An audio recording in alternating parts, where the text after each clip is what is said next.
Enzyme are the biological catalyst. ये हमारे पास क्या है? ये हमारे पास है biological catalyst that are produced by living cell. यानी मतलब क्या है इसका कि एंजाइम्स जो है ये बनाता है कौन? लिविंग सेल बनाता है। इन मतलब इसका ये है कि इनसाइड लिविंग बॉडी ये प्रोड्यूस होती है बायोलॉजिकल कैटलिस्ट।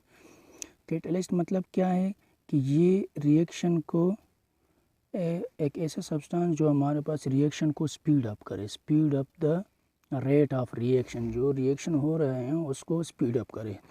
तो ये भी इसी तरह कैटलिस्ट की तरह ये काम कर रहे हैं, which are capable of catalysing the biological reactions.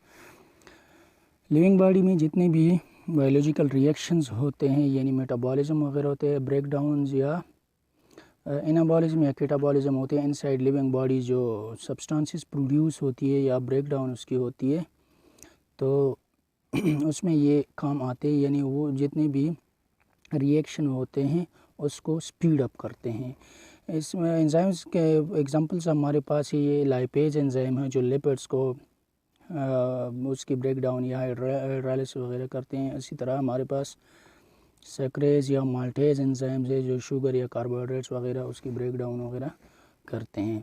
तो ये तो हमारे पास था एंजाइम। क्या होती है एंजाइम?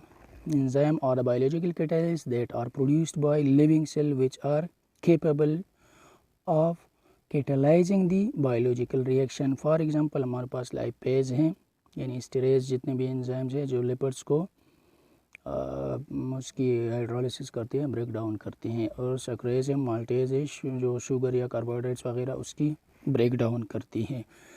तो ये तो थे हमारे पास एंजाइम। अब हमारे पास यहाँ पर कैटलिस्ट हमने यूज़ किया वर्ड जो ये कैटलिस्ट जो ये क्या है, हमारे पास वो सब्सटेंसेस हैं जो रिएक्शन को स्पीड अप करते हैं। यहाँ पर हमने कैटलिस्ट की डिफिनेशन भी बतानी है आपको कि कैटलिस्ट क्या है। Catalyst are an agent that increase the velocity of reaction without appearing in final product. It accelerates the rate of reaction without undergoing any permanent change. For example हमारे पास catalyst कौन कौन से है? जिंक, निकल, platinum. मतलब क्या है इसका कि कैटलिस्ट हमारे पास वो एजेंट हैं, वो सब्सटेंसेस हैं जो रिएक्शन की वेलोसिटी को इंक्रीज करती है या रिएक्शन की स्पीड अप करता है without appearing in final product. का मतलब ये है कि हमारे पास फॉर एग्जांपल हमारे पास एक दो रिएक्टेंट है, ए प्लस बी हमारे पास ये रिएक्टेंट है, इसको हम रिएक्ट करते हैं। यहाँ पर हमने कैटलिस्ट यूज़ किया है, फॉर एग्जांपल हमने निकल यूज़ किया है। ये रिएक्शन को क्या करता है? स्पीड अप करता है और प्रोडक्ट हमारे पास बनता है ए बी। ये जो निकल है ये रिएक्शन के दौरान रिएक्शन को स्पीड अप करता है और बाय प्रोडक्ट जो है हमारे पास जो प्रोडक्ट बनता है उसमें ये बिल्कुल सेम जिस तरह ये निकल यहाँ पर हमने डाला था उसी तरह ये फाइनल प्रोडक्ट के अलावा ये रिएक्शन से बाहर आएंगे और रिएक्शन को स्पीड अप करेंगे, एक्सेलरेट करेंगे without undergoing any permanent change. मतलब ये परमानेंट चेंज जो है ये यहाँ पर ये कैटलिस्ट का जो परमानेंट चेंज है ये इसमें कोई परमानेंट चेंज नहीं आएगी। एट अ टाइम अगर ड्यूरिंग रिएक्शन अगर ये अपनी हालत से चेंज भी हो जाए लेकिन जब फाइनल प्रोडक्ट बनती है तो ये उसी तरह वापस बाहर निकलती है।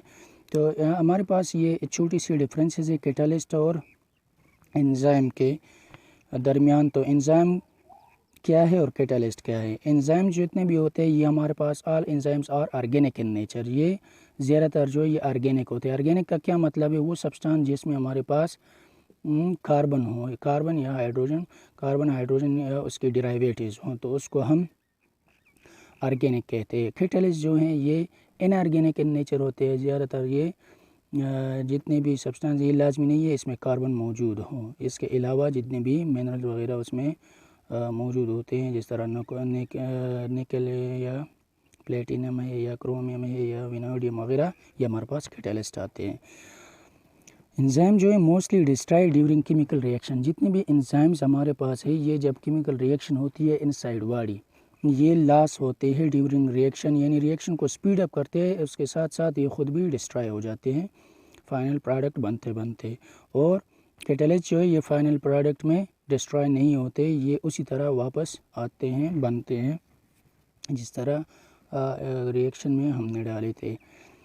एंजाइम जो हैं ये हमारे पास स्पेसिफिक इन नेचर होते हैं, हर चीज़ के लिए स्पेसिफिक एंजाइम रिक्वायर्ड होती है। जिस तरह लिपिड्स के लिए लाइपेज एंजाइम है, ये उसी को ब्रेक डाउन करेंगे। सक्रोज या माल्टेज के लिए शुगर को ब्रेक डाउन करने के लिए सक्रेज या माल्टेज एंजाइम यानी कार्बोहाइड्रेट्स को ब्रेक डाउन वगैरह करती है। तो ये स्पेसिफिक होती है नेचर के लिए जितनी भी रिएक्शन होती है। और ये कैटलिस्ट नॉन स्पेसिफिक है, ये कोई स्पेसिफिसिटी इसमें नहीं होती है।